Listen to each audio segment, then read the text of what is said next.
Suhas, hi, good to have you with us. How have you been? Good. Thanks for having me. Suhas, I was looking forward to this conversation for a variety of reasons, right? I think healthcare is something which is, I think each one of us, right, at across levels, right, within our professional levels, within our personal levels, I think we become very serious about healthcare in general, right? Now, a lot of, for example, technology has solved a lot of pain points, right, when it comes to early discovery and so on and so forth, right? But logistics and infrastructure continues to still be a challenge, right? I mean, you have infrastructure, right, which is hospitals, you have tertiary centers that are kind of coming up, right, across the levels and across the land. One of the biggest challenges continues to be the response system, right? Now, at StanPlus, you kind of really cracking that. And for a market like India, it's a very, very complex play, right? Because one, we operate at very level. Second, our connectivity, road conditions, right? We're kind of still building that as we are expanding as a party, right? So we're not really the ideal market that would be for be, right? And you've taken up the mantle of kind of solving this, right? The complex problems that we have at hand, right? I think with that premise, I think this is a really interesting conversation that we look forward to, like I said. But before we do that, so I'd love you to introduce yourselves, right? And from there on, we come to the conversation. Sounds great. So my name is Suhas. I'm the Chief Product and Technology Officer at StanPlus. I'm also one of the co-founders. Right. And our mission is to driving healthcare with a vision of building India's fastest and reliable emergency response system. And our goal is to get to within 8 to 12 minutes ETA whenever there is an emergency occurs, right? And like rightly you said, one of the biggest challenges, if you look at our traffic conditions and infrastructure, it's not the ideal situation to bring that ETA response times to let's say 12 minutes, but we are on a mission to solve that problem. Super. So I'd love to know a little about the team as well, right? I mean, you have some very, very experienced people at hand, right? I mean, typically this is a question that I would ask you towards the end of the conversation, right? But I think it just becomes important because the sensitivity with which you need to deal with this topic, right? And the complexity which is at hand, right? It just requires one to have a very solid, experienced team in place, right? So why don't you tell us a little more about the team? Are the co-founders and the founding team? Yep, sounds good. So Prabdeep Singh is our founder and the CEO. He's redefining the emergency response in the country. He's super passionate, innovative, he's the one sort of the brain behind this StanPlus's mission, he's been operating this business in a sort of a manual mode for quite some time. It's nearly almost 4 years, and he has proven that this can work, and the reliability guarantees can be achieved, and that gave us the confidence. And then I'm joined by also Gurjeet Singh. He's the COO and the founding team member. He's a well-rounded healthcare business leader for over 14 years of operational leadership experience in healthcare delivery and consulting industry.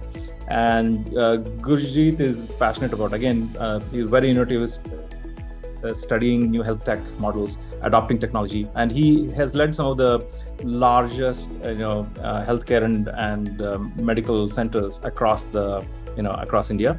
So he comes with tremendous knowledge and depth in terms of achieving operational excellence on the ground, right? When it comes to healthcare, and me before joining StanPlus, I was leading Uber's core dispatch system. This is the team, internally known as the beating heart of Uber, was responsible for connecting riders to drivers and building, highly reliable, scalable, and building the infrastructure, and then scaling it to over 800 cities across the globe. And I bring that sort of an experience where, building a product is one thing, but making it reliable is like a whole new ball game. And that's something that I've been to that circus. We have built a solid product for Uber, and I bring that sort of experience to StanPlus. And then StanPlus offers a new set of challenges. in addition to just the logistics aspect of it. Those are the things that I'm super excited to be solving over the next few years. Super amazing.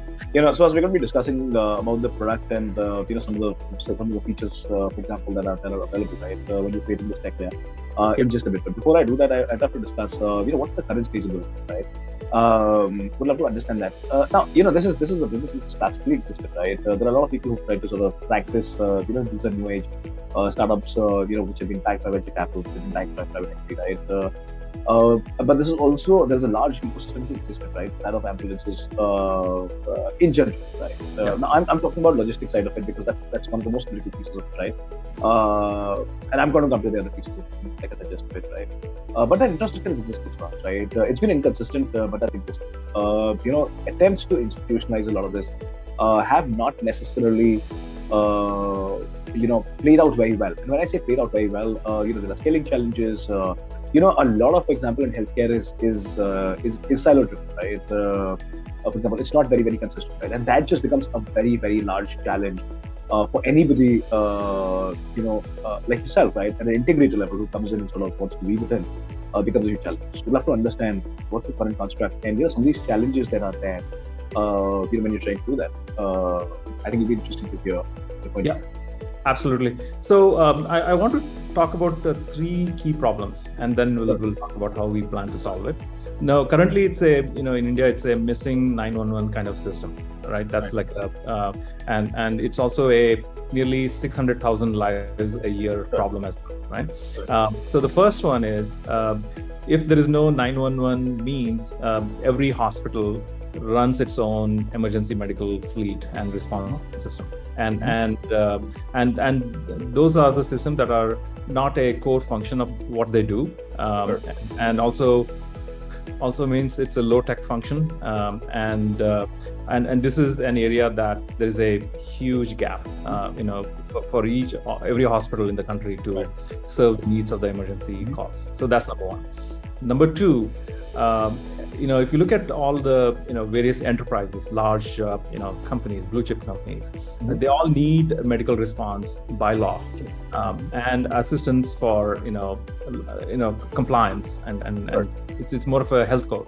And currently, relying on lack of 911 or even in some cases government response means every enterprise company needs to spend ton of money on medical response systems to have that. So imagine a large warehouse in the country, with thousands of employees working there. They need an ambulance, a paramedic, EMT, and a helper all stationed in the facility to help out. And such a system is not there at the moment, right? And the third problem is as if you look at patients generally wait 3 times longer in India for help in case of emergency as compared to US and EU, right? Sure. And essentially 45 minutes to 1 hour roughly in India. These are the 3 key problems, and those are the ones that we want to solve. There are. Were there any additional questions on that, so I can touch on this? Where are you on that in that journey, right? I mean, what where you are.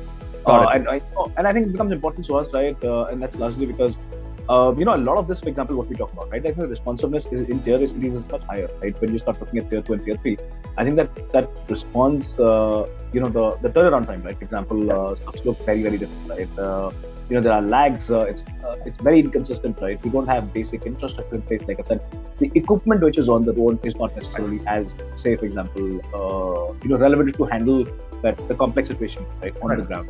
Right. So we'd love to understand, how are you kind of looking at the market? Right? What is the go-to-market?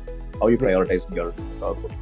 Yeah, at a super high level, currently, if you look at our StanPlus, overall, there is the operation side of the world, and then there's the technology platform side, right? And in the last 2 to 4 years, we've been experimenting, everything in a manual mode. And in a city like Hyderabad, where our headquarters is, we have, our data shows that our response times can range from 4 minutes to 15 minutes.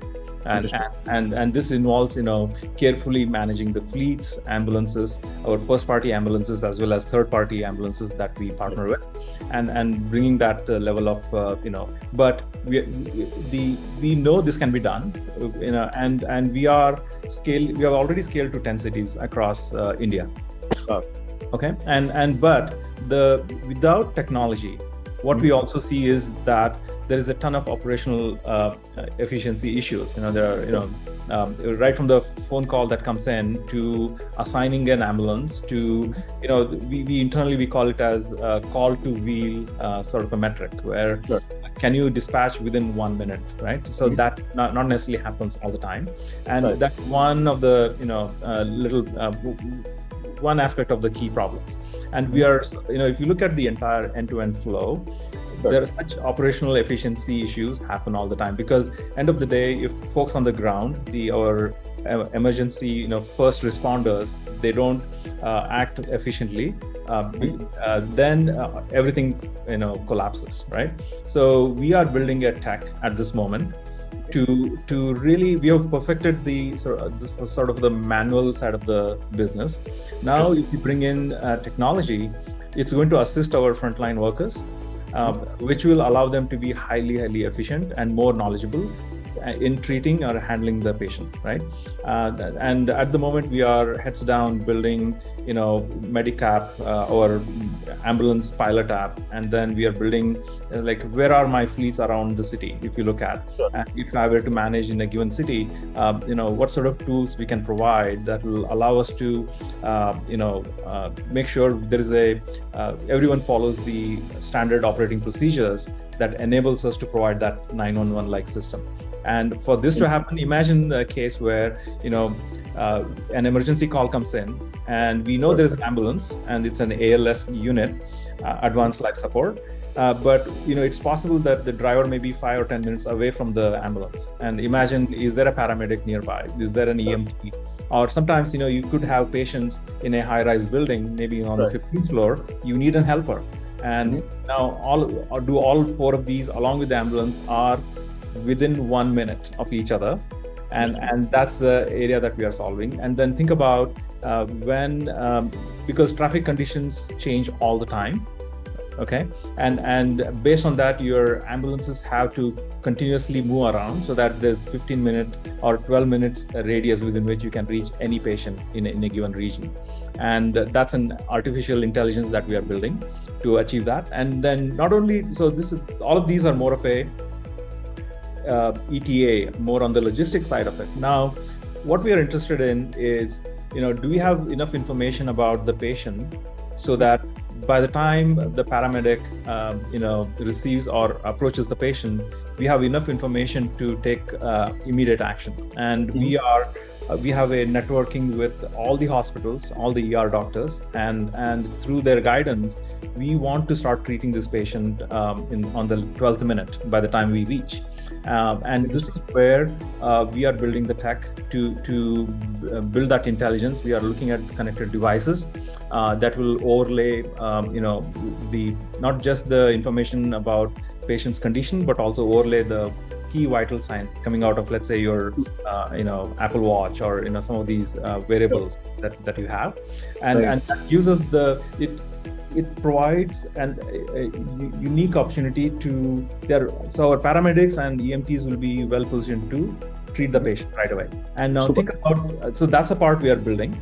And then we are building a Medicap, which will look at, hey, when their shift starts, you need to know, is the vehicle in a great condition to serve because we don't want, we want to make sure that there is fuel in the tank.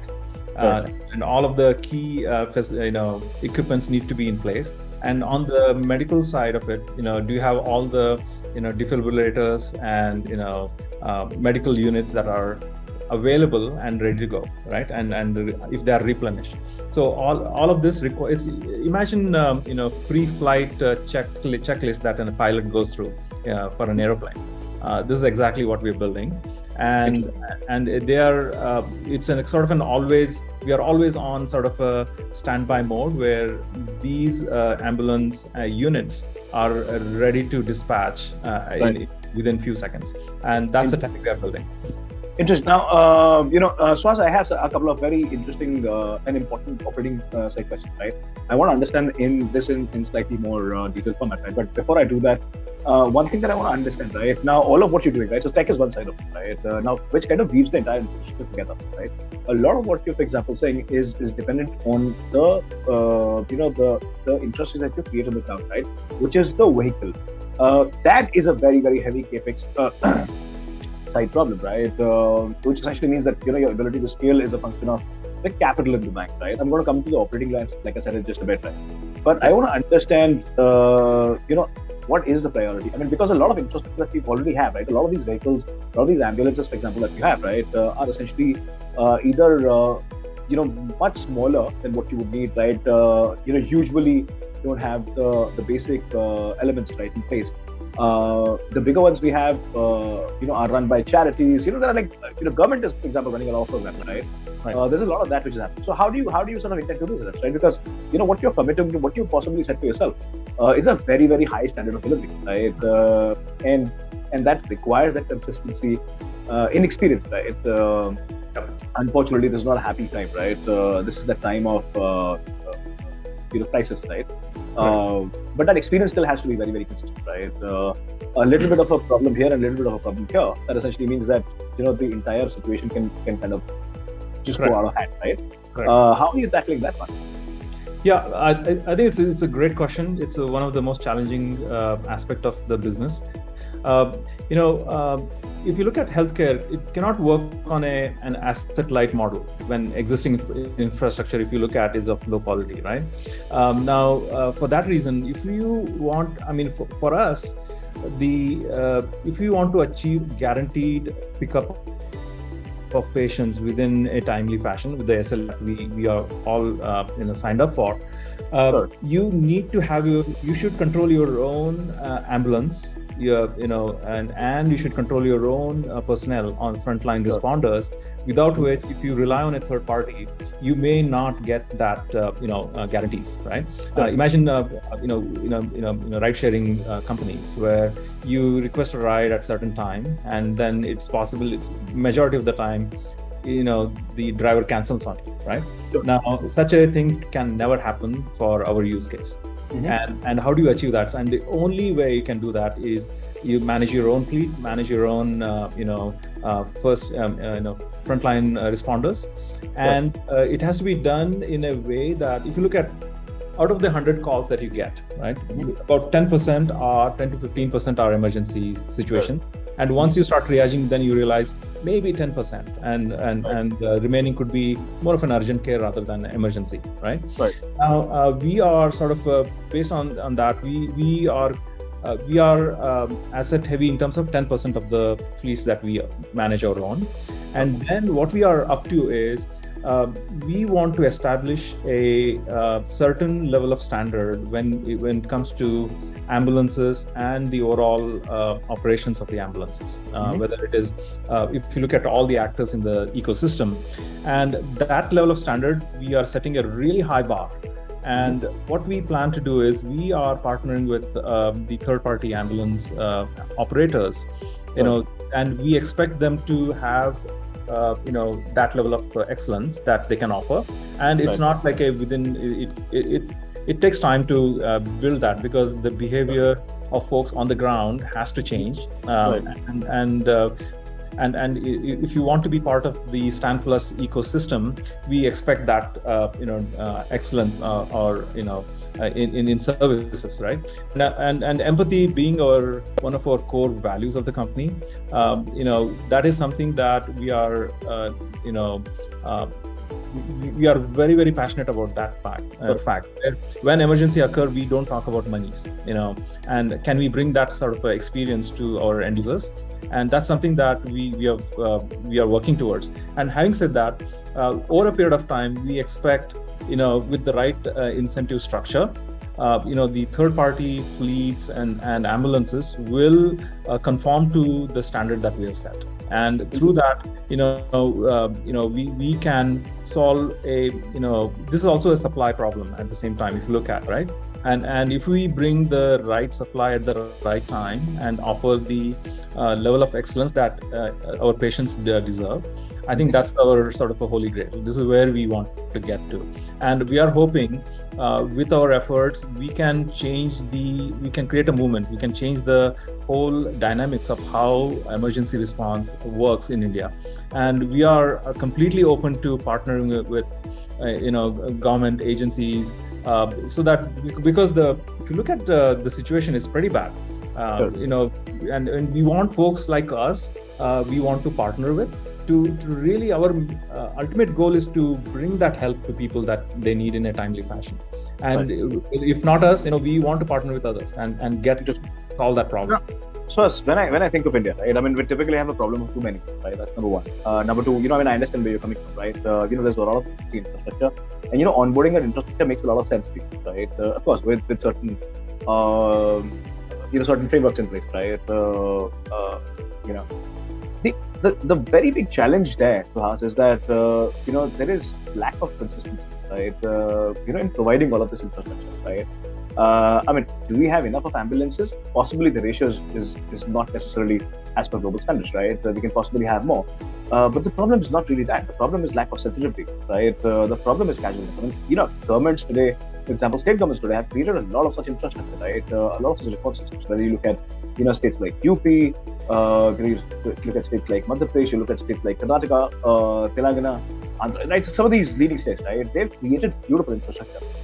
Unfortunately, that starts to lag, right? Over a period of time. Now, when you onboard such infrastructure onto your framework, while you have the intent to cater to that customer on that at that point, right, of emergency, right? In case this partnership that you have, right, which lacks responsiveness, does not operate at that optimal level, right, or expected efficiency levels, that becomes a stain for you in many ways, right? That hurts your entire ability to serve the customer better, right? What's your thought about that? I mean, how are you tackling that at the point?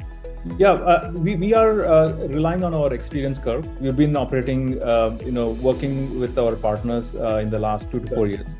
Here's one thing that comes down to, like, I had a chance to speak to all the fleet operators, a few weeks back, and with the right incentive structure, all these folks are ready to provide that level of guarantees and excellence. And also, but here is the thing: while you can trust, you still need to verify if things are happening on the ground. Right. This is where I feel like the tech can be a forcing function, and we will have the right sort of a carrot and stick model where, let's say if that discipline is not maintained, let's say 3-strike kind of a policy, we mark that particular partner as is ineligible for dispatch, and they have to have certain level of because we once we drop off a patient or handle a patient, we have these ratings coming out from the patient or the caregiver, and over a period of time we have enough data intelligence to understand who are the bad actors in the system, and then we sort of the entire ecosystem or the data intelligence that we have, it will weed out all the bad actors in the system, and the best ones will come up, and it's more likely that the more business will go to these third-party partners if they are at that. So this is one area that I'm laser focused on, because you rightly said, a lot of things can make or break, and also it's all about reputation. And can you deliver that level of excellence, customer excellence, with guarantees and with reliability and empathy? That's more important. And are they doing it? And so we are working on the tech right now to verify. We trust, but we want to verify through the tech. And over a period of time, the best one will be the ones that will be part of the network. And so I think it's, again, like I said, it takes time. And this is where we are very laser focused on making sure we do our part right. Let's say our first party ambulances and our personnel are set the standard, gold standard. And then if we can do it, then we know it's easy to scale it, easy to replicate it. And speaking to the third party fleet operators, they're all in it, and all they need is a good. There has to be good opportunity cost for them too, and if you can strike the right balance, I'm very optimistic that this can be done. Super. So I'd love to talk a little more about the partnership model, right? Now, so I think as a country we're seeing this massive transition of sorts, right? When I say transition, I mean you've been at Uber, right? We saw this, this was capacity which was just lying all across, right? Without any intelligence whatsoever. I think the intelligence was the human, right? I think here system took it over. Now, when I compare that with a healthcare model, right? So in a way, there's an Uberization of, for example, healthcare in many ways, right? Especially with the tech kind of building. And I don't want to take away the credit, right, for all the intelligence and all the amazing, features that you, for example, integrate, right? I don't want to take it away, but I'm just kind of looking at it, right? So essentially, what is happening is that you are bringing a lot of this capacity that exists, right, which is just misintegrated in the current sense, under, and weaving it with tech, right, so that the availability can be mapped out. Now, what I want to understand, Suhas, is that, unlike, say, Uber or an Ola, right, which are, a ride-hailing service, right?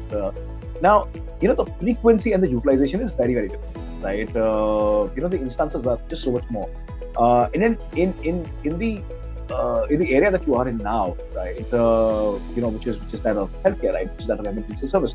Now, this is not necessarily a very predictable environment, right? Are we getting there? Possibly, yes.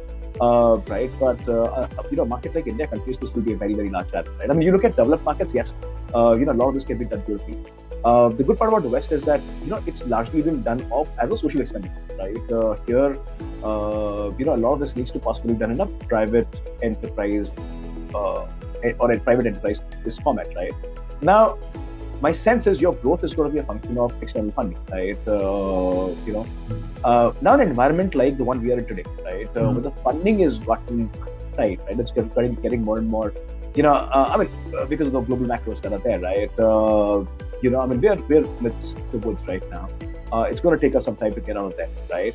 Now, a lot of what you're, for example, doing, right? And this partnership that you're building with external, agencies, right? When you possibly have to incentivize them, even if it's lean capacity, right? Or, low capacity utilization or zero capacity utilization, right? Your cost of service is going to go up, right? The pressure on you to turn profitable as a private enterprise could make this entire exercise very, very expensive, right? What's your thought about it? How are you tackling that, right? I mean, India the masses are essentially incapable of affording high quality services, right? Insurance is still something which is up. That essentially means that there's the money going out of their pocket, right? So how do you sort of, and that seems to be a massive challenge to me. Yeah. So, how are you tackling that? Yeah, thanks for that question. On the economic side of it, we run our company in a like a well-oiled machine at the moment. So if you look at the unit economics, that's where it comes down to. Every asset that you invest in, is it cash flow positive, right? And per our experience and what we have seen in the last 2 to 4 years, we are EBITDA positive, and it's a free cash flow, and the areas that so we are not worried about that part because we have proven it. We are not even talking about road to profitability, right? We are already cash flow positive. That's going to run our business. In fact, we may not necessarily need more money, right? And because the company is so well run that we know our economics, even in terms of third-party partnerships.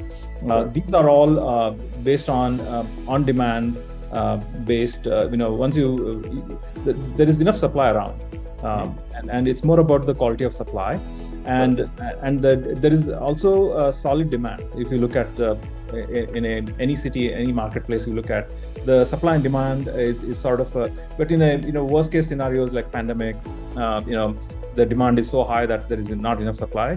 So we will run into those situations, but for the majority, I feel like it's usually a balanced marketplace. And so I don't see that as a major risk to the business. It's more of the quality of these services. That's where I see the risk. But again, the incentive structures will be such that our goal is to provide the best experience to our patients.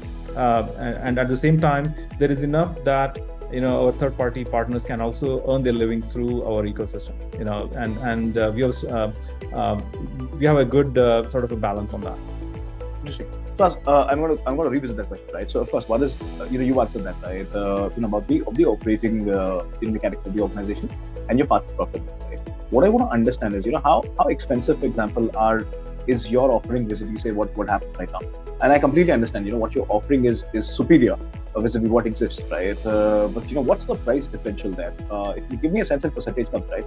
My concern is that while your aspiration is for the masses, right? I am worried about the affordability of the consumer.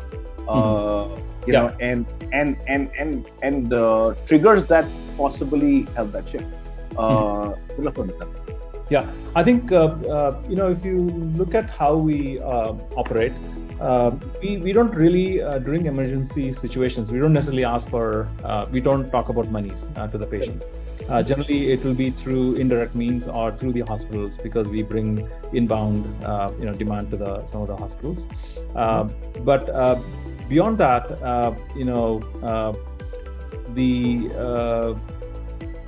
so what was your question again? I've sort of blanked out. The percentage. Yeah. So if you look at if we were to go to tier 3 city, for example, it all comes down to affordability of such a service. I think that's where we might be getting at, right? It really comes down to the idealistic view versus what the reality is, right? Sure. And that's where we have to strike that right balance, because I don't think we can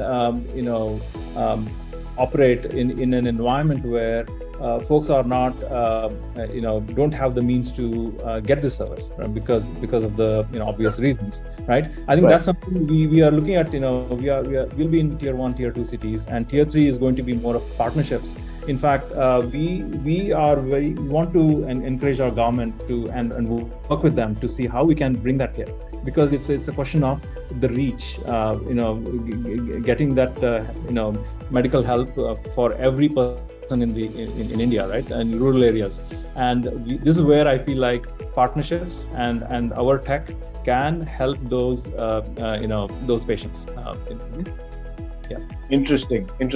So as it's been a great conversation, right? We're towards the end of our conversation. I'd love to understand what are the next 2.5 years like, right? I mean, you have a massive challenge at hand, for sure. I think both of us will agree, and many more people are going to be watching this, right? I can agree with the seriousness around the issue, right? But I think the good thing that has happened is that one, we become a connected market, right? So there's just so much more transparency, right? Today, stakeholders have become answerable, right? People can question them, and that's the beauty of the markets that we are in a post-COVID world, right? Second, the seriousness around providing basic means. I think again is there's this renewed sensitivity, right? And I think each one of us as consumers also become very, very serious, right? Which essentially means that the path to institutionalization is just so much more better and improved. I'm not going to call it easy, but improved, right? As these are the acceptance which is there, right? The third is that the financing is now available, right? So these are some interesting shifts that have happened in the market, right? Which are definitely going to help you do this business and provide superior services in the market in a faster way. But I'd love to understand what are the next 2.5 years like. What are the milestones that you set for yourself? Yeah. So Ashu, here is what we are laser focused on. We want to perfect our craft, and think about just one city, one region in a city, and achieve that ETA response time. Sure. And then once we templatize that, we are going to scale it across 400 cities across India. We will start out with tier 1. If you look at tier 1 cities, this is where your biggest infrastructure issues will be. And sure. If we can, because it's more of a stressful environment for our business, and if we can prove it out in a tier 1 cities, metros, taking it to tier 2 becomes a walk in the park. Because traffic is not that much, but it's more of a scaling it now. And our goal goal is to continuously, do the dog fooding and then, not only help hospitals but enterprise companies, and then at some point in the later, once we feel confident ourselves, if my family, my relatives, everyone, all the employees in the company feel confident enough that they can recommend StanPlus for any emergency care, then that's when we know that it's ready for the masses, and that's the point when we will offer it to the direct to consumers.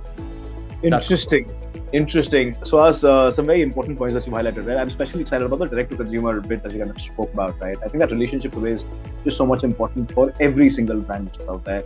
Suhas, this was an absolutely spectacular session. Thank you so much for doing this. All good things have to come to an end. So does this session, right? How I want this to go on. But I think we're going to save some of this for our next conversation, right? Hopefully soon. Like I said, right, there are many nuances, right? That in the space that you've kind of chosen for yourself is something which is just so much more demanding, right? We are an emotional society, we're a sensitive society, right? And we are a cost-sensitive society, most importantly, right? With all of this, coupled with the infrastructure problem that you have at hand, you've taken possibly the most crazy challenge at hand, right? But the good part is that the seriousness and the experience with which you're trying to solve this, I think it's going to be fine, right? And hopefully, my sense is, we wish you all the very best, that the standards of healthcare service improves drastically, right? And I think on-ground service is something which is just so much more cool in many ways. We've taken it in the most casual format and fashion, right? I think this transit and this shift is required, right? And I think good part is these mechanics that have happened in the last 2.5 years, these changes that have happened are going to improve the mechanics of expectation delivery, all of it. So as we wish you all the very best. Thank you so much for doing this. I look forward to having you this. Thank you. Thanks for having me.